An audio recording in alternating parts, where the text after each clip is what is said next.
Hello students of class 8.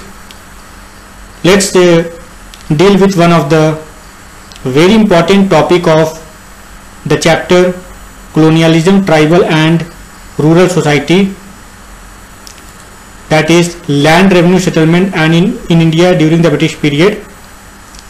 We all know that during the British period 3 land revenue settlements were set up by the British government, that is permanent settlement, Raiyatwari system and Mahalwari system. Let's deal with each revenue system one by one.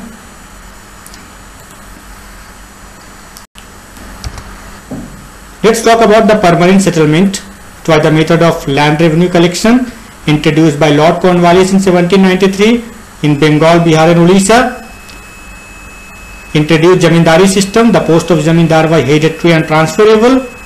Zamindars were assigned to collect land revenue from the peasants. Land revenue was permanently fixed.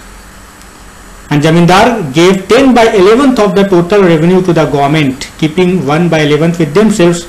And if Zamindar failed to pay revenue on time, he lost his right, which will be given to some others. Peasants failed to pay revenue on time, faced dispossession from their land.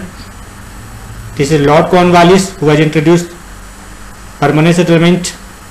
And in Zamindari settlement or the permanent settlement, we find the 3 groups that were created in the Indian society: British government, Zamindars and peasants. Then Raiyatwari system. It was introduced by Thomas Munro in 1820. He was the governor of Madras. Thomas Munro. The system was also known as the Munro system. Major area covered were Madras, Bombay, parts of Assam, Coorg. And in Raiyatwari system we find the ownership rights were handed over to the peasants.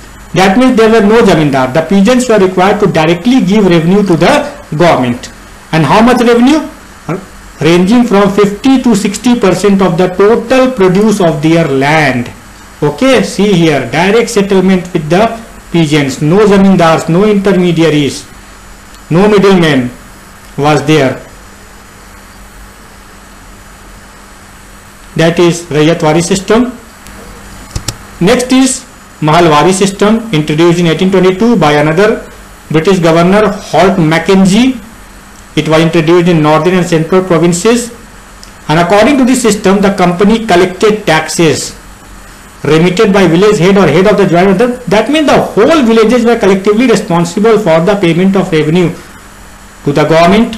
And if the crops were destroyed, the same thing, or declined due to adverse climatic condition, the peasants were not given any reduction in their revenue demand. Matlab they had to give land revenue to the government in spite of the failure of their crops due to any other reasons. This settlement was executed in the northwestern frontier provinces as well as in the Punjab region. The authorities entered into a settlement with the village community where they held land in common tenancy or with the landlords. The whole villages were collectively responsible for the payment of land revenue. It was not realized from one particular zamindar or from one particular individual cultivators, but from the whole villages. See the whole scenario of Mahalwari system, Holt Mackenzie. The effect of land revenue system was very disastrous, proved disastrous to the farmers of India. Failing to pay the revenue on time, many of them became the landless farmers. This accentuated their misery and impoverishment. Many of them became indebted to the moneylenders, who further exploit them by charging very high interest on loans provided. Many farmers, after losing their land, they became unemployed and were forced to go even abroad for their livelihood.